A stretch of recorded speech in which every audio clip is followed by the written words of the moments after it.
Вітаю ўсіх слухачоў Еўрарадыё. Студыі для вас працуе Зміцер Лукашук. Гэта сумесны стрым Еўрарадыё і Е-прамовы.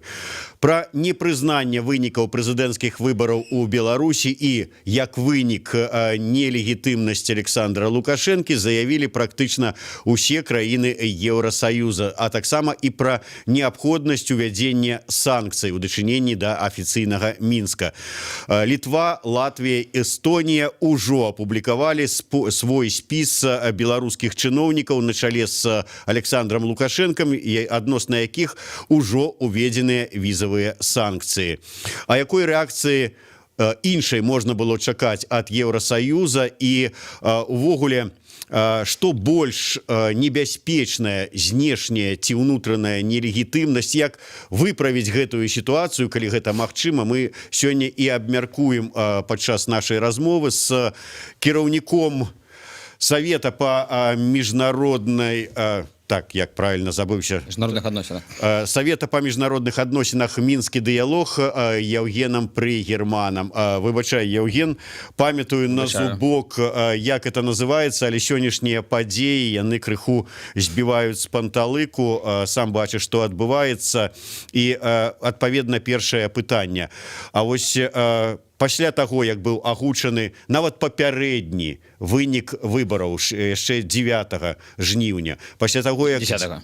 9-го ўжо казалі пра тое, што там пад 70%. Экзіт-полы былі нейкія. Да, экзіт-полы афіцыйныя і гэтак далей. Пасля таго, як 9-го быў такі даволі жорсткі, нават без даволі слова, жорсткі разгон акцый пратэсту. Якой іншай рэакцыі варта было чакаць ад краінаў Захаду? Ніякай. Толькі такой. Няўжо ўлады не разумелі, што менавіта такая рэакцыя і будзе?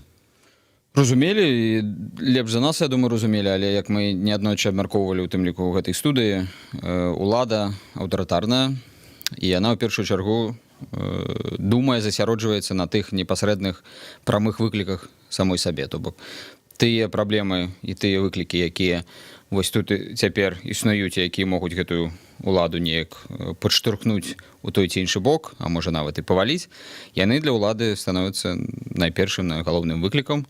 Усе астатнія праблемы як бы адыходзяць на іншы план. І гэта мы назіраем, нават калі мы глядзім толькі на Беларусь уже на працягу колькі 26 год, так што я не думаю, што кагосьці гэта мусіла неяк здзівіць, і гэта абсалютна прадказальныя рэчы. Гэта ж як прадказальна, як я адзначыў тое, што Еўрапейскі Саюз увядзе нейкія санкцыі.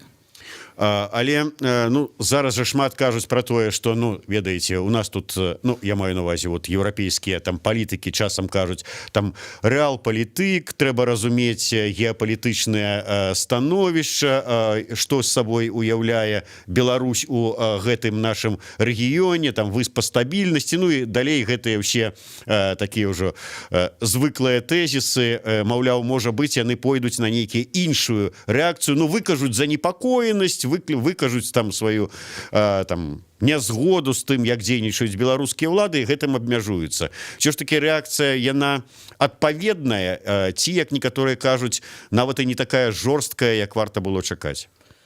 Я, шчыра кажучы, не хацеў бы разважаць наконт варта, не варта, таму што, зноў ж такі, мы ўжо некалькі разоў і тут у студыі абмяркоўвалі. Я абсалютна ўпэўнены ў тым, што санкцыі ніякага плёну не даюць. Прынамсі, калі мы кажам пра іх уплыў на рэальную сітуацыю са свабодамі і правамі чалавека ў Беларусі.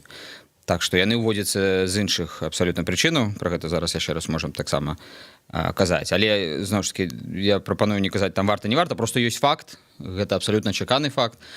І рэал-палітык гэта ўсё так, і я сам месяц ці колькі таму казаў, што калі б мы жылі, напэўна, не ў 2020 годзе, а недзе там 22-23, я думаю, што схільнасць да таго, што мы звычайна называем рэал-палітык, нават у еўразвязе была большая, таму што проста мяняецца сістэма міжнародных адносінаў, і калі гэтыя змены адбываюцца, то хочаш не хочаш, але ўсе дзяржавы, ўсе актары, як мы іх называем, яны мусяць у першую чаргу думаць пра самае базавае. Самае базавае – гэта бяспека, і, зразумела, ўсё іншае адыходзіць на другі план. Але мы ўсё ж такі яшчэ ў 2020 годзе, і тут то бок яшчэ не ўцягнуліся вось у самыя такія хуткія і небяспечныя працэсы трансфармацыі сістэмы міжнародных адносінаў.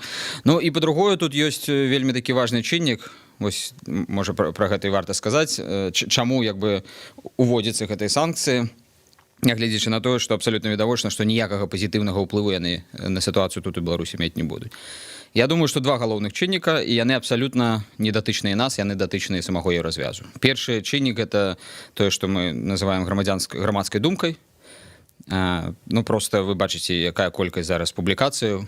Пішуць усе сталі спецыялістамі па Беларусі, нават тыя, хто да гэтага часу, напэўна, не ведае, дзе краіна знаходзіцца, але ўжо піша артыкул у вядучых міжнародных сродках масавай інфармацыі. І звычайна людзі, якія увогуле нічога не ведаюць, яны схільныя да вельмі простых рэцэптаў. Самае простае, як людзі сабе тлумачаць з маральнага пункту гледжання, гэта, зразумела, ну, трэба ўводзіць нейкія жорсткія санкцыі, да? То бок яны фармуюць грамадскую думку, і таму еўрапейскія палітыкі і дыпламаты мусяць на гэта рэагаваць. Другая прычына, яна такая больш тычыцца знешняй палітыкі самого еўразвязу. З самага пачатку ўзнікнення еўразвязу, менавіта як еўразвязу, і ўжо пасля таго, як тут на пачатку гэтага стагоддзя еўразвяз пачаў выказваць, дэманстраваць амбіцыю таго, каб быць адным з цэнтраў вагі палітычнай у свеце, то вельмі хутка там прыйшлі да высновы, што яны не хочуць быць такім класічным геапалітычным гульцом, бо дзеля таго, каб быць такім гульцом і развязу, просто не хапае канкрэтных ресурсаў, в першую чаргу ваенна-палітычнай моцы, таму што ёсць вялікая завязка усяго развязу на ваенна-палітычную моц Злучаных Штатаў Амерыкі і праз структуру, у тым ліку НАТО.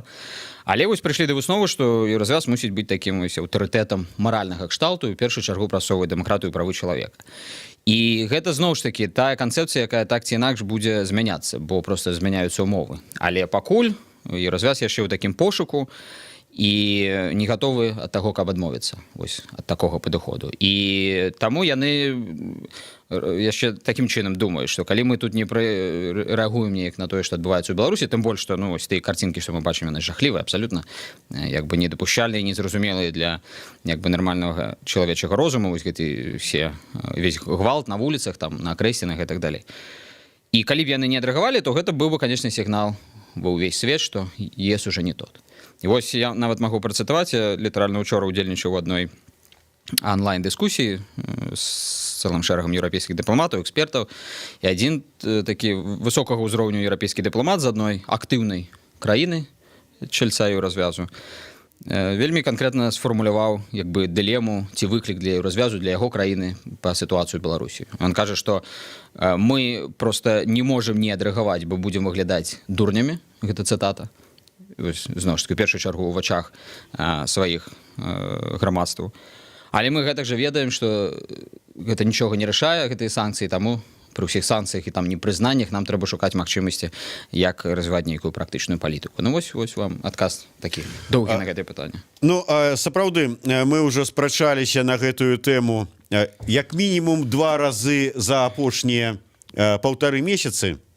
І я нагадаю, што Яўген прыхільнік такой пазіцыі, што санкцыі, на жаль, ніякім чынам на рашэнні афіцыйнага Мінска не ўплываюць. І ніякім пазітыўным чынам. Пазітыўным, ну так, да, пазітыўным чынам. І я і хацеў дадаць, што на ўсталяванне дэмакратыі ў нашай краіне гэтаму не спрыяюць. Тым не менш, вось сайт Нотес піша, персанальныя санкцыі, безумоўна, не даюць ніякага пазітыўнага выніку.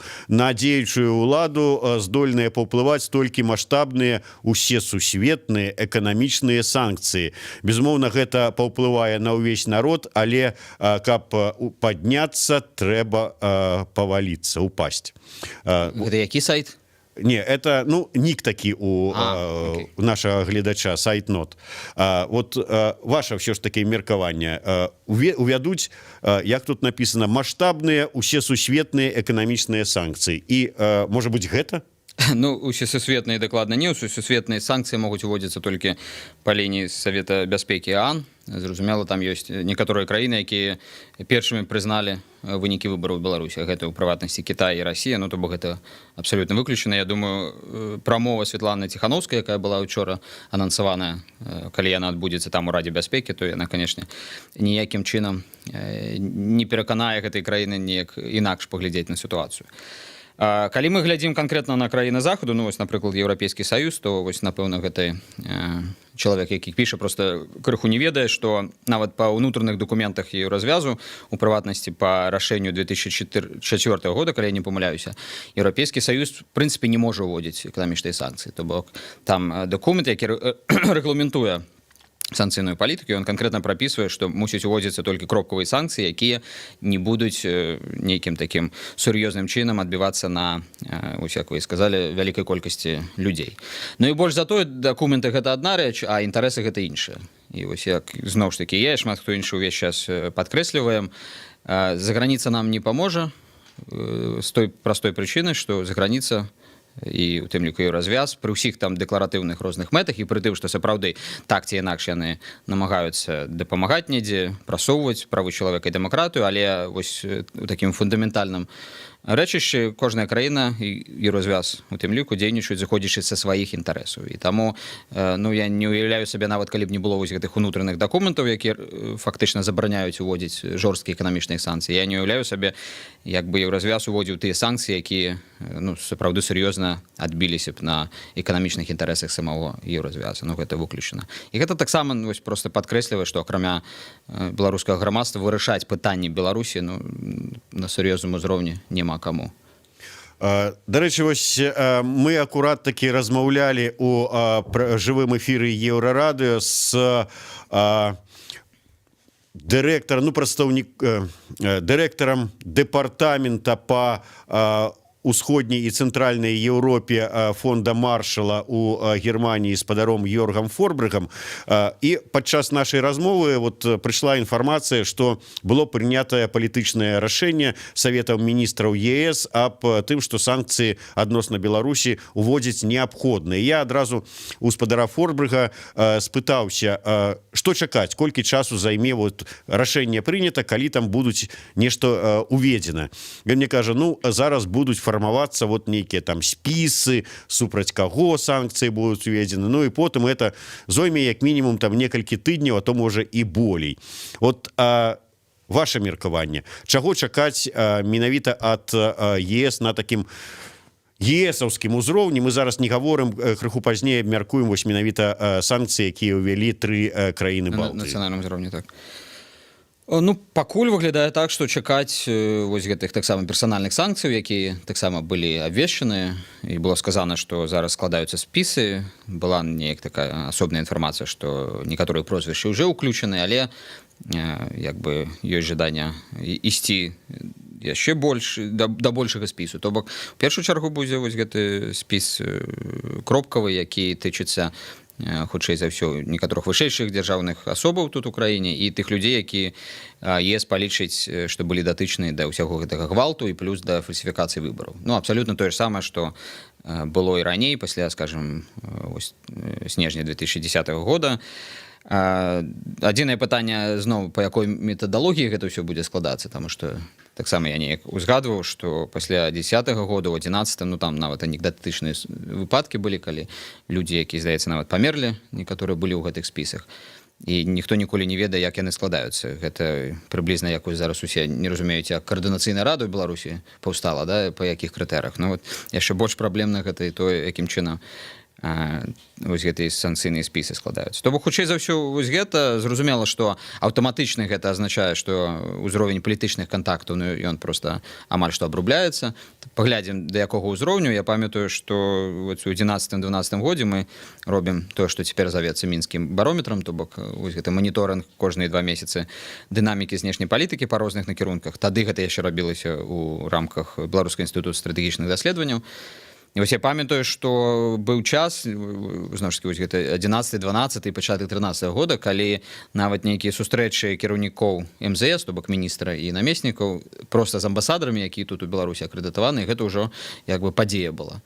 Ну, не выключаю, што мы да такога таксама можам вярнуцца цяпер. Хаця, вось яшчэ раз падкрэслю, і гэта вельмі важна пачуць і тым, хто, так бы мовіць, з боку грамадзянскай супольнасці, ці нават пратэсту вось пра гэта разважае, і у тым ліку тым, хто з боку дзяржавы, умовы іншыя. Адрозненне сітуацыі той, што мы маем сёння, ад таго, што было ў 10-11 годзе, што свет змяняецца. І гэта значыць, што не толькі мы іншыя, але ў першую чаргу іншыя паводзіны, крыху іншыя інтарэсы і ў пэўнай ступені, ну, як бы, агрэсіўнасць, і ў першую ступень агрэсіўнасць паміж дзяржавамі, паміж Расіяй і Захадам зусім іншая. І гэта ставіць нас, ну, зусім такое непрыемнае становішча, і таму зусім можа чакаць, што ўсё будзе паўтарацца толькі як было вось у тыя часы, можа, і не выпадае.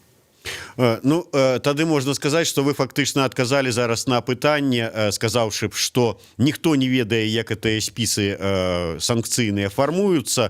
Вот адказ на пытанне Анастасіі Гулідавай, чаму Качанова засталася без санкцый.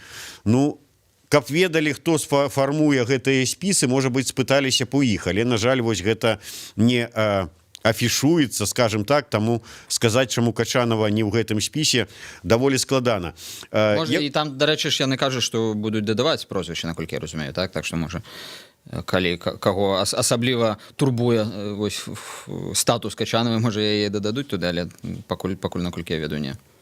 Евген, ну, я разумею вот зараз, што, в прынцыпе, уладзе было по барабану, як адрэагуе Захад, дакладней ведала, як адрэагуе Захад, але вот сыходзячы з вашых слоў, што для аўтарытарнай улады галоўнае захаваць сябе, то вырашыць гэтае пытанне, ўсе астатнія будуць вырашацца ці не вырашацца пазней. Але што мы маем сёння? Вот атрымалі, да, ёсць санкцыі, да, ёсць там незадаволенасць з нашага боку, што вот вы тут такім чынам умешваецеся у нашыя ўнутраныя справы, але калі адначасова гучаць абвінавачванні, што там Польша маніпулюе праз тэлеграм-каналы пратэстамі, што там Чэхія невядома, што там творыць, яшчэ там іншыя краіны, там ледзь не баевікоў, там базы рыхтуюць, яшчэ там невядома што. Вот які сэнс вот у гэтым накальванні далей адносінаў з Захадам? Таму што мы ўвайшлі вось у гэты эмацыйны стан. У першую чаргу беларускую ўладу ўвайшла ў эмацыйны стан, калі яна просто заўсёды сябе так паводзіць. Таму вось менавіта, калі я там кожны раз гэтую згадую, можа, не трэба, але пісаў той жа знакаміты цяпер артыкул і казаў, што давайте падумаем пра магчымасці фактычна не дапусціць тое, што адбылося. Пры тым, што адбудзецца яшчэ горш, насамрэч. На вялікі жаль, добрых навінаў тут няма. Але я пра іншае. То бок тады, калі яшчэ больш-менш спакойны стан быў, зразумела, былі прэтэнзіі, але ўлада не знаходзілася вось у гэтым стане экзальтацыі, было куды больш магчымасцяў знайсці нейкія цікавыя, там, крэатыўныя, і нават з боку уладаў магчымасці для дыялогу як унутры, так і дзеля таго, каб гэтай тэмы абмяркоўваць з знешнепалітычнымі партнёрамі. Цяпер, як мы добра ведаем, мы ж Александр Лукашенко ведаем 26 год. І я не ведаю, чаму кожны раз шмат хто здзіўляецца ось ад, не дай бог кожнаму, да, тых паводзінаў, які ён дэманструе. Заўсёды паводзіць сябе аднолькава. Як я кажу, калі ён у больш-менш спакойным стане, ён часам схільны да нават цікавых нейкіх рашэнняў, прынамсі, вот я займаюся аналізам міжнароднай палітыкі, і мы можам адзначыць, што на працягу там апошніх 6-7 гадоў было шмат добрых рашэнняў з боку Беларусі, там ось кажуць, да, палітыка Макея, але палітыка Макея гэта палітыка Лукашэнкі, таму што ўсе рашэнні прымаюцца з яго ўдзелам і звычайна ім самім. Але калі ён уваходзіць вось у гэты эмацыйны стан, ну то ўсё вось пачынаецца такое. Пакуль ён з яго не выйдзе, ну вось мы будзем бачыць усе гэтай жэрсці і рэчы, якія часам проста патлумачыць лагічна немагчыма. Мне вот, ну, скажем так, чалавек блізкі да калідораў МЗС, так з такім жалем сказаў, на жаль, ось у выніку ўсіх гэтых вось падзеяў мы адкінутыя далёка назад ва ўсім тым, чаго дасягнулі за апошнія гады. Наколькі далёка назад все ж таки? У лепшым выпадку на 9-10 гадоў у стан, які мы мелі пасля снежня 2010 года. То бок, у прынцыпе, калі проста мы ізалявана неяк бралі вось гэтыя два кейсы, то яны вельмі падобныя. Але я яшчэ раз падкрэслюю, ізалявана на іх глядзець немагчыма, таму што мы жывем не на нейкай там асобнай планеце, дзе акрамя нас нікога няма, мы жывем у сістэме міжнародных адносінаў і ў той дынаміцы гэтых міжнародных адносінаў, якія ёсць канкрэтна вось тут і цяпер. І гэта дынаміка, якую мы маем сёння, яна у разы найбольш небяспечная з-за таго, што, яшчэ раз падкрэслю, адбываецца трансфармацыя сістэмы міжнародных адносінаў. І гэта звычайна не з'яўляецца вялікай праблемай для краінаў, якія унутрана падрыхтаваны дзеля таго, каб прайсці вось гэтую турбулентнасць трансфармацыі. І ў першую чаргу, калі няма ўнутры ніякіх падзелаў, і самі сябе мы вось праз гэты падзел не падрываем унутры, але мы падрывалі сябе, у нас раскол быў заўсёды, але на такім узроўні і зноў ж такі на такім эмацыйным фоне ён не быў, напэўна, ніколі яшчэ за ўсе гады незалежнасці. Так што тут вялікая верагоднасць, што мы са стратамі будзем праходзіць вось гэты перыяд трансфармацыі сістэмы міжнародных адносін. Ну, акрамя таго, эканоміка.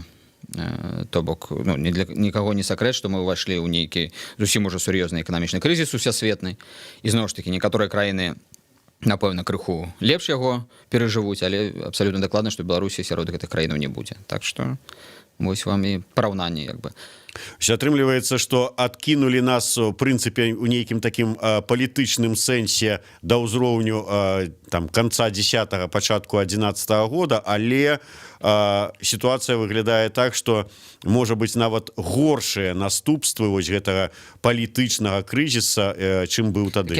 Яны абсалютна будуць горшымі. То бок я не хочу гучаць неяк зусім пафасна і казаць, што толькі цуд нейкі нас тут выратуе, але вось што я канкрэтна маю на увазе, калі я кажу, што зусім іншыя умовы міжнародныя. І чаму гэта важна на практыцы? Таму што, ну, ось памятаеце, скажем, тады пасля 10-го года, на пачатку 11-го пачалі ўводзіцца гэтыя санкцыі, у студзені, калі я не памыляюся, першыя былі ўведзены. Ну і мы апынуліся як бы з такім апарваным, абрэзаным заходнім накірункам. Да? Ну, класіка жанра, краіна, якая знаходзіцца на вось гэтых геапалітычных перакрыжаваннях, калі няма магчымасці развіваць дачыненні па нейкіх накірунках, то аўтаматычна узмацняюцца іншыя накірункі, да? У першую чаргу Расія. Ну, тады як бы з найвялікшых стратаў, які мы панеслі, гэта там, скажем, гісторыя з Белтрансгазам, вымушаныя былі прадаць, да? Увайсці спачатку ў гэты мытны саюз, потым адзіную эканамічную прастору, потым еўразійскі эканамічны саюз, пры тым, што там шмат і выгодаў для Беларусі, але ўсё ж таки не зусім на такіх ужо умовах, якія былі для нас патрэбныя. І літаральна ж у мінулым годзе мы бачылі, як беларускія вышэйшыя дзяржаўныя асобы пра гэта ўвесь час сказалі. Але в прынцыпе гэта ўсё. Праз пэўны час усё ж таки пачаўся пэўны там дыялог, пэўнае выраўніванне, ужо Александр Лукашенко мог там адмаўляцца ад некаторых настойлівых прапаноў з Масквы.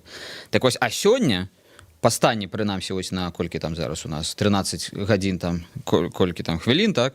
Ну, я не хочу казаць, што мы ўжо страцілі частку суверэнітэту, але мы настолькі страцілі калідор магчымасцяў у міжнароднай палітыцы, што пасля вось гэтага тэлефонную размову паміж Пуцінам і Лукашэнкам, калі Лукашенко апеляваў да тых абавязальніцтваў, якія існуюць паміж Беларусю і Расіяй і двухбакова праз саюзную дзяржаву і ў шматбаковым фармаце праз арганізацыю дамовы калектыўнай бяспекі. Ну, фактычна, цяпер Расія з'яўляецца, па-ангельску гэта добрае слово ёсць такое, kingmaker, галоўным гульцом у беларускім палітычным крызісе. І калі фармуляваць наступствы для Беларусі гэтага, пры ўсёй павазе да беларускага грамадства і да таго беспрэцэдэнтнага пратэсту і ўздыму, які мы маем, і тое, што мы назіраем ужо трэцюю асабліва нядзелю запар, але сёння яшчэ ўсё магчыма вось у гэтым нашым унутрапалітычным крызісе. Але нічога не магчыма, на маю думку, калі Расія не будзе гэтага прымаць. І Расія гэта вельмі відавочна дэманструе. Той, хто не верыў, калі у тым ліку я пра гэта казаў, некаторыя іншыя каментатары, то Пуцін, як бы, ну, па-моему, пацвердзіў гэта на мінулым тыдні. Так што вось. Перакладаючы з паліталагічнай мовы на звычайную чалавечую, перад намі рэальная зараз пагроза страты незалежнасці. Ну, прынамсі частковай. То бок, напэўна, не трэба пакуль драматызаваць да такой ступені. І вось гэтая міжнародная сітуацыя, якая, я кажу, узвыш такая турбулентная, будзем ужываць гэты тэрмін, яна з аднаго боку велізарны выклік, з іншага боку хаця б некаторыя магчымасці яна нам таксама дае, таму што гэта турбулентнасць, яна не толькі для нас з'яўляецца турбулентнасцю, але і для іншых гульцоў. Але агулам па сітуацыі вось на сённяшні момант можам канстатаваць, што калідор магчымасцяў, прынамсі палітычны, настолькі звузіўся, што мы ўжо вось можам высоўваць такую формулу, што нават пры такім беспрэцэдэнтным тут уздыме ў Беларусі галоўны гулец гэты Крэмль. І нават пры гэтым уздыме, калі Крэмль будзе адназначна супраць чагосьці, то нічога тут адбыцца не можа. Нават калі там разам ужо Александр Лукашенко і беларускае грамадства вакол нейкай ідэі аб'яднаюцца, але мы бачым, што такога аб'яднання таксама, на вялікі жаль, ніяк немагчыма ў сённяшніх варунках. Ну вось вам наступства. Ці з'яўляецца гэта абмежаваннем суверэнітэта? Ну, у пэўнай ступені так. Але глядзіце, калі з аднаго боку вось усё што там робіць захад, тыя ж самыя там санкцыі, вось гэта далей, гэта ўспрымаецца ну негатыўна і як пагроза аўтарытарнай уладзе, то ўсё што тады вот мы зараз пра што гаварылі, магчыма з боку усхода, Масквы, Крымля, Расіі, это што, не ўспрымаецца як небяспека для ўлады аўтарытарнай? Это, конечно, успрымаецца і шмат кім вельмі сур'ёзна успрымаецца, але зноў ж таки тут, на мой погляд, абсалютна тая ж логіка, про якую мы казалі з самага пачатку, логіка аўтарытарнай улады, якая для сябе як бы маніторыць усе выклікі, якія існуюць, і сярод розных выклікаў на першы план выставляе тыя, якія вось як бы найбольш небяспечныя, якія тут і цяпер могуць прывесці да нейкіх непажаданых сцэнараў для ўлады. І займаюцца вось у першую чаргу гэтымі выклікамі там ці гэтымі рызыкамі, а як бы ў галаве трымаюць, што як толькі мы вырашым вось гэтай праблемы, ну хутчэй за ўсё вернемся да вырашэння іншых. Сёння ж я калі ехаў да вас, пабачыў, што Александр Лукашенко з аднаго боку кажа, што мы, конечно ж, адкажам вось на гэтыя эканамічныя не эканамічныя санкцыі, а проста на санкцыі з боку краінаў Балтыі, у тым ліку праз эканамічнае нейкае наша ўздзеянне. І адначасова кажа, што у нас няма іншага выйсця, як працягваць палітыку шматвектарнасці. Што вельмі правільна насамрэч, але вось, на маю думку, гэта таксама падкрэслівае вось гэту сітуацыю, калі спачатку вылучаецца першасны як бы выклік, і потым ужо другасны трымаюцца ў галаве на будучыню. Але ці, скажем, гэта вектарнай палітыкі не выпадаюць ужо ўвогуле краіны Балтыі. З аднаго боку мы ведаем пра гэтыя санкцыі на нацыянальным узроўні, якія ўвялі гэтыя тры краіны. З другого боку мы ведаем, што яны ўжо прынялі супольнае рашэнне не гандляваць, не закупляць там нашу электраэнергію адразу пасля запуску БелАЭС. То есть фактычна наши контакты нейкім чынам ну, ввогуле абнуляюцца. Ну, так, абнуляюцца, але, зноў ж такі, яны ж абнулялись, вось, скажем, тады пасля 10-го года, і калі агульныя умовы дазваляюць іх потым зноў ж такі выбудоўваць, то гэта можа адбывацца. Тым больш, што для краін Балтыі інтарэс у супрацоўніцтве з Беларусю таксама велізарны. І эканамічнага кшталту, і, можа, у пэўнай ступені нават яшчэ большы ў военно-стратэгічным плане. Яны ўвесь час кажуць, што беларускі суверэнітэт для іх гэта, у тым ліку, гарантыя сваёй асабістай бяспекі па зразумелым прычынам. Тут, дарэчы, я пагадзіўся, што часам некаторыя рашэнні з боку гэтых краінаў выглядаюць неяк нелагічна, калі сыходзіць з гэтай формулы, але гэта іншая гаворка.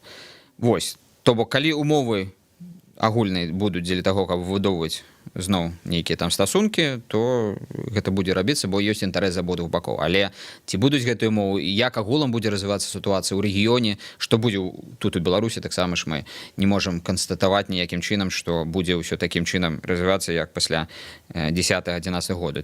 Нават наадварот, мы можам адназначна сказаць, што такога не будзе. Таму што нават калі, ну, а гэта амаль што як бы гарантаваны вынік, Александр Лукашенко застаецца ва ўладзе і прымае прысягу і пачынае свой новы прэзідэнцкі тэрмін, ну, умовы ўнутрапалітычныя зусім іншыя і раскол відавочны, і гэта значыць, што жыць у той мадальнасці, у якой жылі раней, немагчыма. І гэта, дарэчы, таксама вось у чым небяспечна, вяртаючыся да тэзы аб тым, што Александр Лукашенко і частка улады як бы здольная да таго, каб прымаць больш-менш цікавыя рашэнні, прынамсі абмяркоўваць цікавыя рашэнні, калі яна спакойна сябе пачувае. Так вось цяпер трэба рыхтавацца да таго, што спакойна сябе не можа пачуваць. Калі такі вось масы людзей выходзіць пратэставаць, гэта значыць, што нават калі уладзе ўдасца збіць вось гэты такія відавочныя праяўленні пратэсту, то кожны дзень яна будзе прасынацца з думкай аб тым, а не адбудзецца нешта сёння. І гэта, ну, гэта... Да чаго гэта можа прывесці? Вот мы зараз вяртаемся да таго, што я сказаў на пачатку, што вот ёсць знешняя нелегітымнасць, непрызнанне легітымнасці выбараў гэтых, а ёсць унутраная. Таму што вось гэтыя людзі, якія выходзяць сотні тысяч, мільёны па ўсёй Беларусі, яны не прызнаюць легітымнасць Лукашэнкі. Нават калі ён там правядзе інаўгурацыю і гэтак далей. І як жыць? Вот да чаго вось гэтае разуменне, што ты для вялікай колькасці беларусаў нелегітымны прэзідэнт можа прывесці? Тут адразу шмат пытанняў цікавых. Першае, што скажу, калі проста вось казаць унутраная знешняя легітымнасць ці нелегітымнасць, ну зразумела, што ўнутраная заўсёды самае важнае. І фактычна знешняе прызнанне ці непрызнанне, яно шмат у чым грунтуецца на тым, ці ёсць унутранае прызнанне ці няма. Другое, што агулам тычыцца прызнання ці непрызнання. Тут таксама трэба быць асцярожным і ў ацэнках і ў ачаканнях. Нават калі краіны Еўразвязу кажуць, ці некаторыя з іх кажуць, што мы не прызнаем вынікі выбараў у Беларусі, гэта яшчэ аўтаматычна не азначае, што яны не прызнаюць Александра Лукашэнку як фактычнага прэзідэнта Беларусі. Прынамсі, нам трэба паглядзець, ці будуць сюда дасылацца новыя амбасадары, якія будуць уручаць свае граматы, ці агулам, якім чынам будзе развівацца кантакты з тым жа Александром Лукашэнкам ці з яго урадам. Напрыклад, нават калі ўзяць самую такую жорсткую сітуацыю апошніх гадоў, што паўстала вакол Венесуэлы, дзе фактычна двоеўладдзе было, і Еўразвяз у сваёй большасці прызнаў легітымным урадам і легітымным прэзідэнтам Гайдо, а не Мадура. Но тым не менш, нават у тых умовах нейкая размова, нейкі дыалог, нейкая супраца з фактычным урадам Венесуэлы вядзецца. Тут зразумела, што сітуацыя зусім іншая. Тут я пакуль не бачыў, што каб нехта прызнаў урад Светланы Ціханаўскай, да і як бы прызнанне урада, ну гэта прыблізна як там БНР прызнаць, зразумела, напэўна, важны сімвалічны крок, але на практыцы не дае ніякіх плёнаў. Так што вось гэта другая частка. Цяпер, што тычыцца, як жыць, калі ў цябе тут унутраная нелегітымнасць. Но тут, Зміцер, я б таксама, не гледзячы на вось усе гэтыя эмацыйныя як бы такія ацэнкі, эмацыйны стан, ну, асцярожна ставіўся б да лічбаў.